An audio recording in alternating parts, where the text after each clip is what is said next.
Hey everybody, welcome to the very first after show for Fosse Verdon. We're going to be talking about dancing, theater, cabaret, German prostitutes, little girls bringing drugs to school, and so much more, so stay tuned. You're tuned in to AfterBuzz TV, the ESPN of TV talk.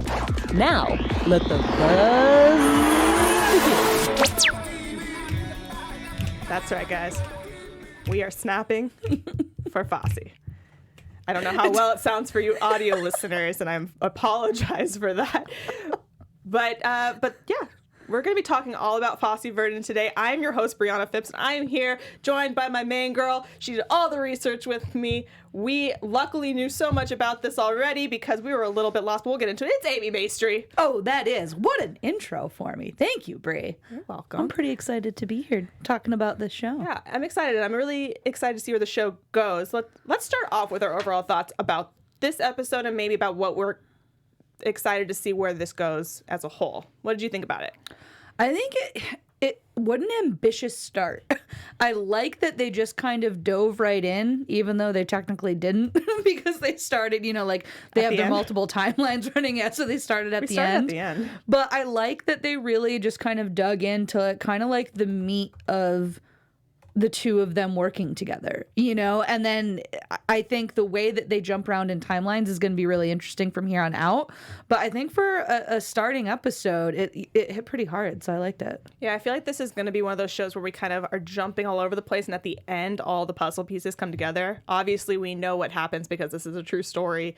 It'll be somewhat fictionalized, but it's definitely going to be one of those shows that you need to kind of rewatch scenes or deep dive into if you don't already know the story, or if you do even.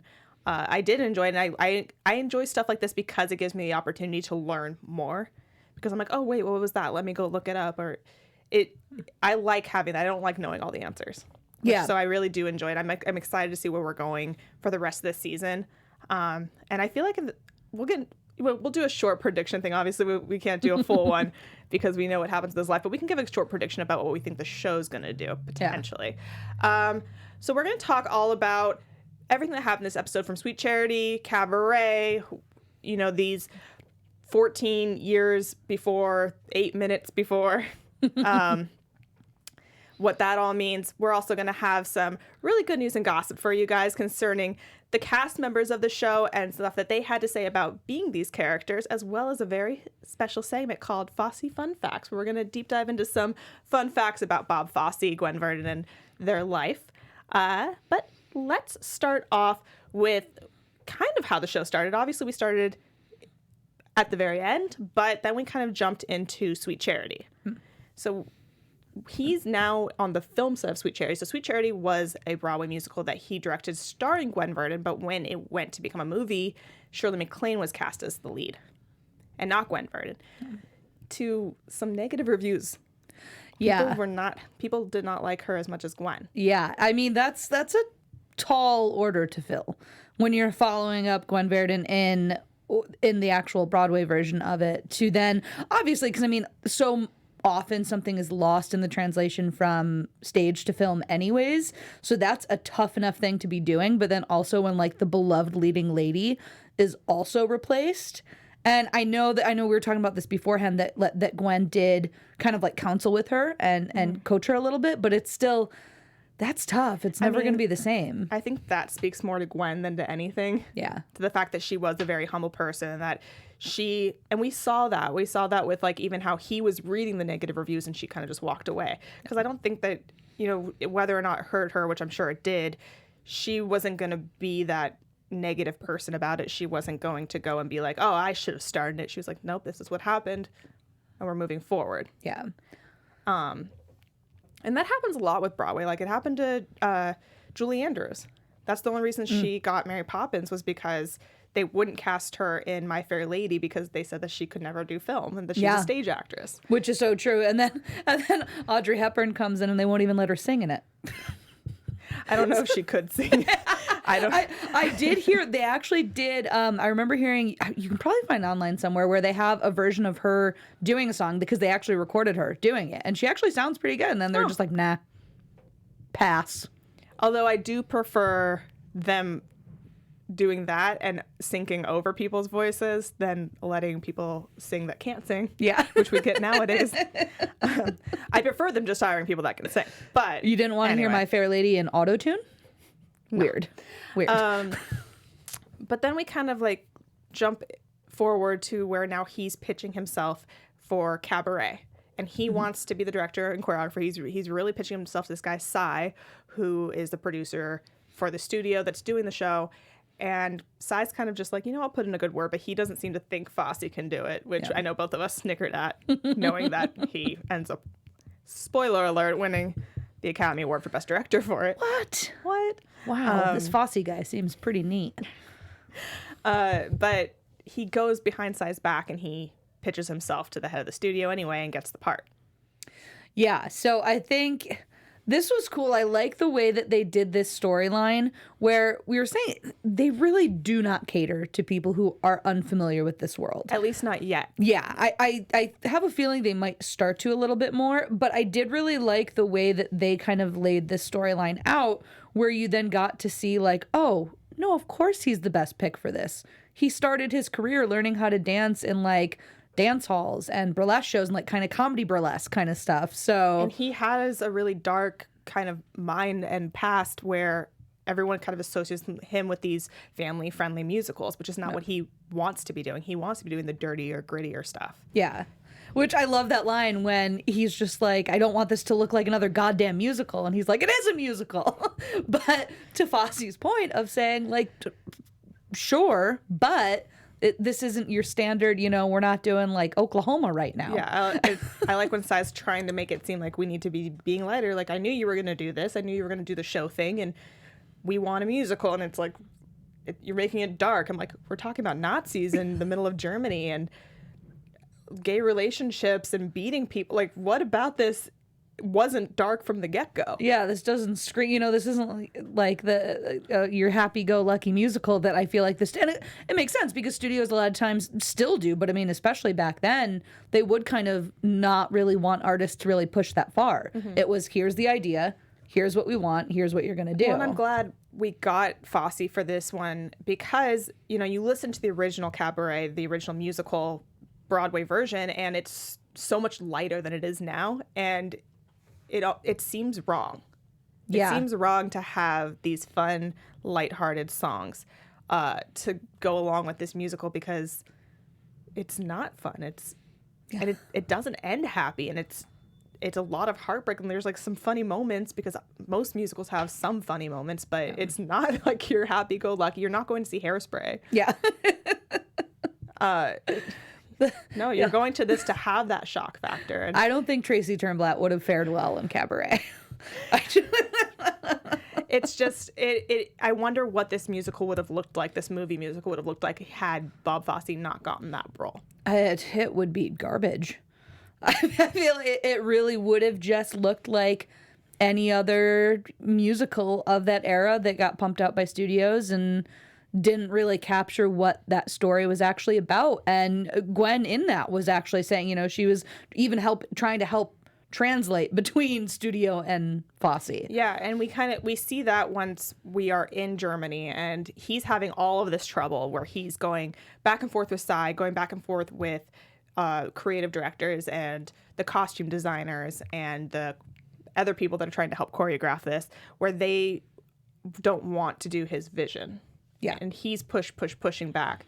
And he needs Gwen out because Gwen is his voice. Gwen is the person that can manipulate the conversation to make the other people understand what he's trying to say because he can't say it in a way that makes sense to them. Yeah. And when she says it, they're like, oh, okay.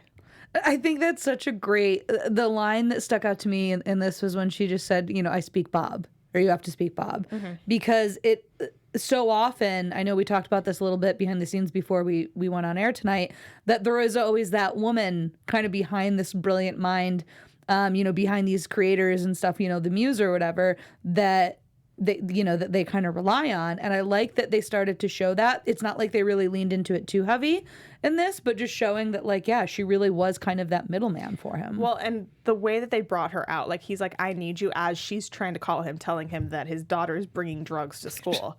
their like 7-8-year-old daughter. I think she has to be. I don't think they gave us her age, and I didn't look up. This would have been about 1969, 1970. Yeah. But I think she looked about 7, 8, maybe 9. Yeah. And I looked it up because she brought Seconal to school, which is a brand name for a drug known as, I'm not going to try to say that names. It's a barbiturate derivative that is sometimes prescribed for insomnia. In addition to its use as a sleep remedy, Seconal may also be prescribed for the treatment of epilepsy or as an anti-anxiety medication for people scheduled to undergo surgery, which we know Fosse used a lot of drugs like that. He was a workaholic and would not let himself sleep, basically, and would take drugs and alcohol, or like any kind of thing he could. So that was obviously his. She brought it to school, and Gwen is dealing with the ramifications of that and trying to get a hold of him and can't. And then when she finally does, it's not like, oh, I can't believe that you're dealing with that. I'm so sorry. Like, no blame on his part. It's just like, I need you to come out to Germany. Yeah. And she does. And she does. And she gets it done. And she flies back to New York and gets a gorilla suit. That's what I mean.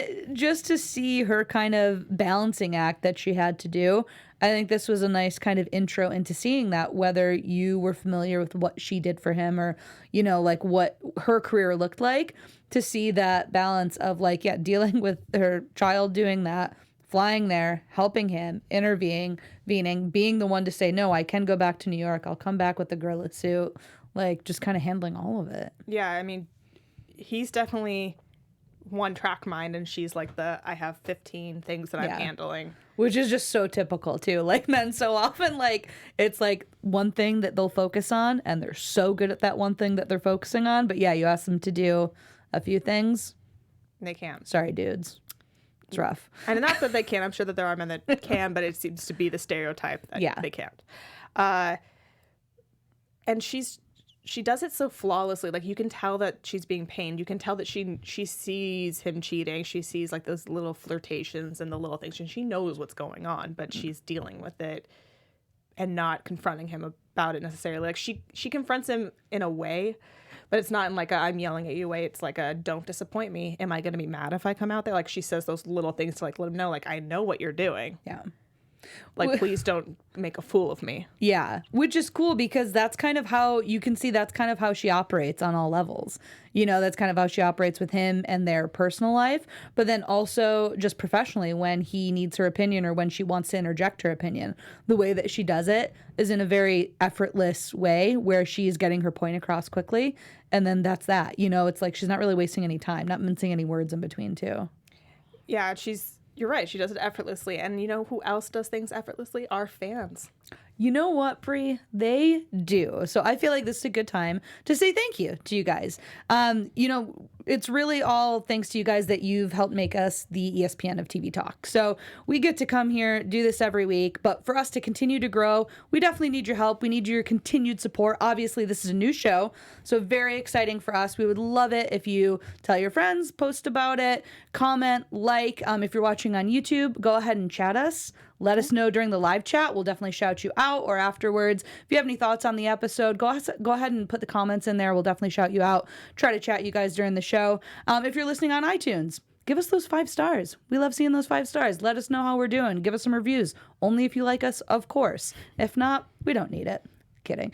But really, let us know what you guys think. Thank you so much for joining and for listening, for watching every week. I know I love getting to do this. I know Brie loves getting to do this, and it's thanks to you guys. So keep watching, keep commenting. We appreciate you. Yeah, thank you guys so much. You are, and especially with a show like this where there's so much information being thrown on. I love having you guys in the chat, helping us out as we go. Jazz41173 in the chat let us know that the daughter was 6 or 7 because she was born in 1963.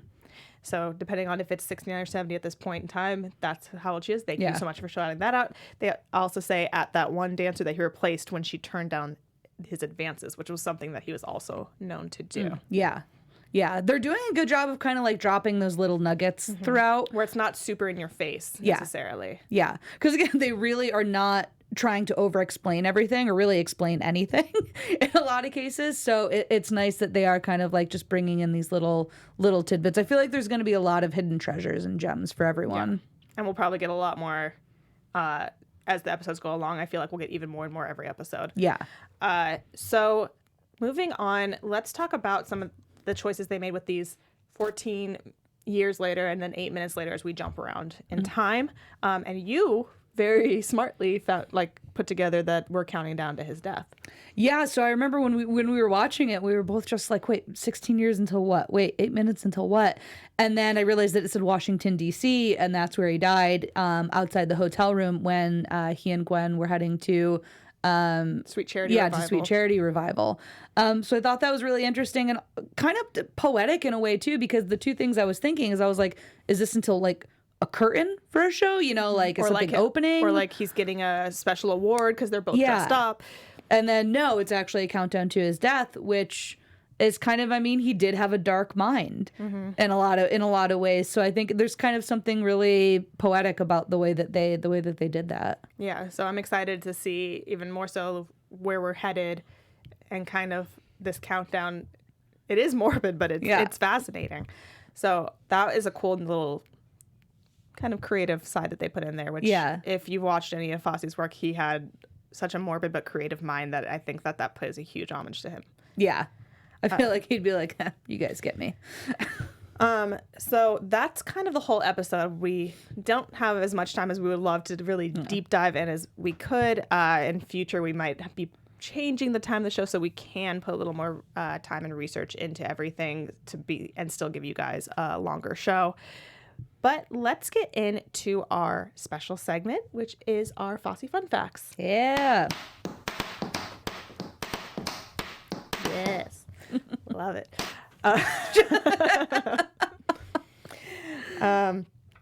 Jazz also says a curtain. Well, in a way, yes. Ah, yes.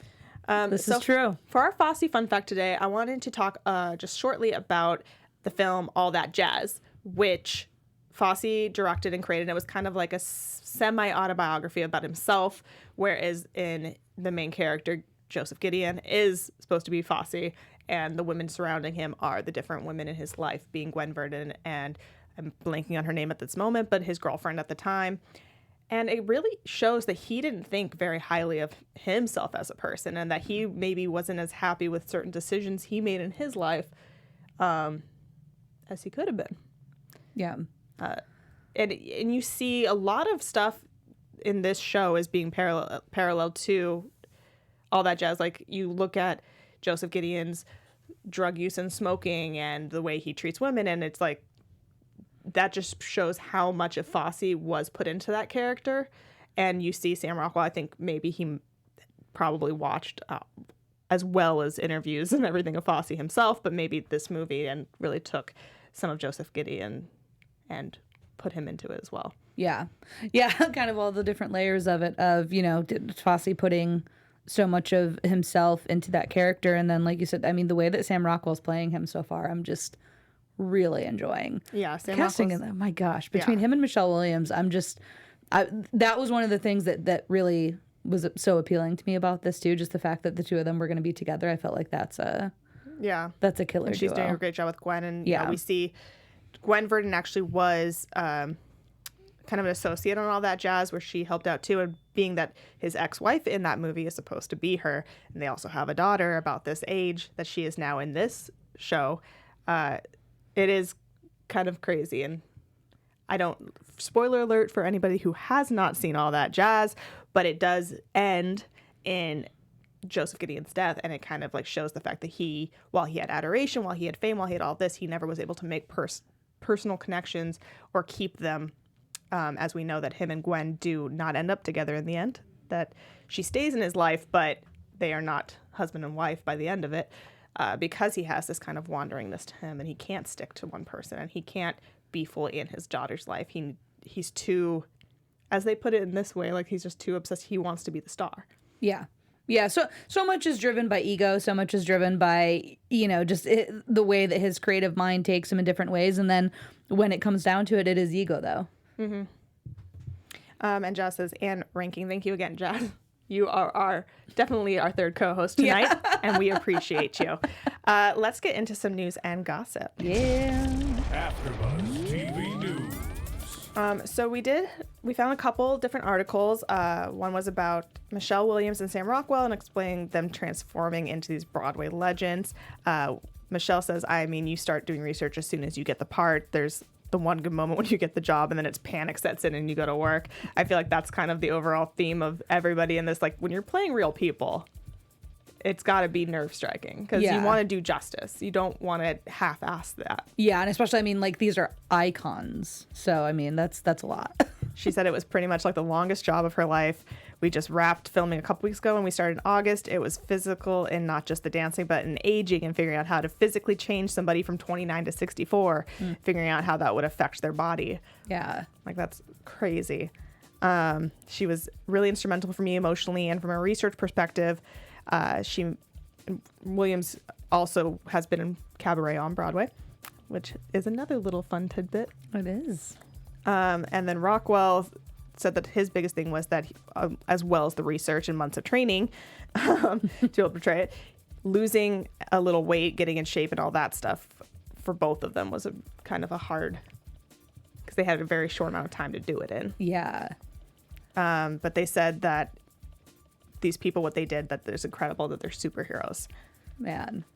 And it's a whole article, has a lot of great tidbits in it. You guys can find that on ET online. And the article is labeled Fosse Verdon, Michelle Williams, and Sam Rockwell explain transforming into Broadway legends.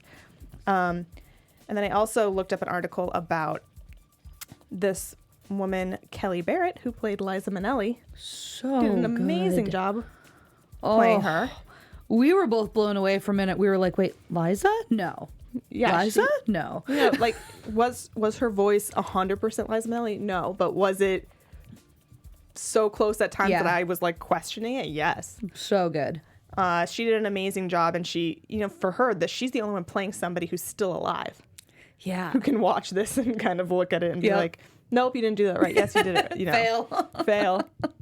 And Liza Minnelli just being such a huge presence to overtake, like that is, I can't even imagine trying to step into her shoes. Her energy, everything about her.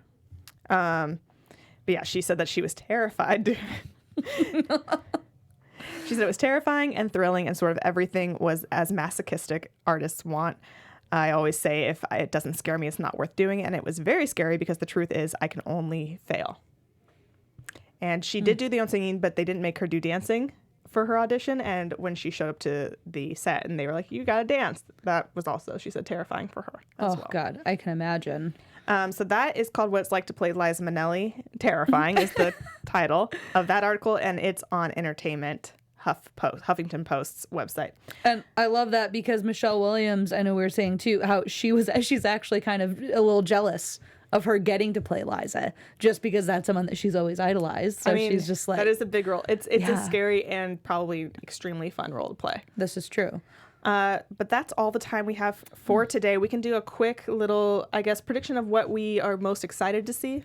Just a one-liner. AfterBuzz TV predictions. I'm excited to see the beginnings of Fosse Verdon. Kind of when they first started working together, what started working, how it started working, kind of the partnership of them is really intriguing. So I'm excited to have them jump back at some point to the start of that duo. Yeah, I think I agree with you. It's been fun to watch them already have this chemistry and already kind of like be in each other's heads and finishing each other's sentences, almost having one brain wavelength. But I'm interested in seeing how we got there. Like, how did that chemistry start? Was it instantaneous or did it have to build? And I'm kind of interested in seeing some fighting. Yeah. Because I know there is that, and I want to.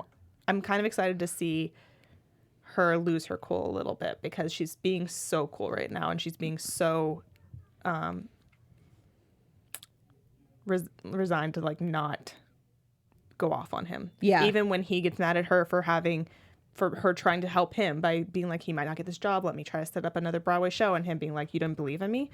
So she definitely has restrained herself. Yeah. And so I'm kind of excited to see if she kind of lets go of that. That's a good point. That's a really good point.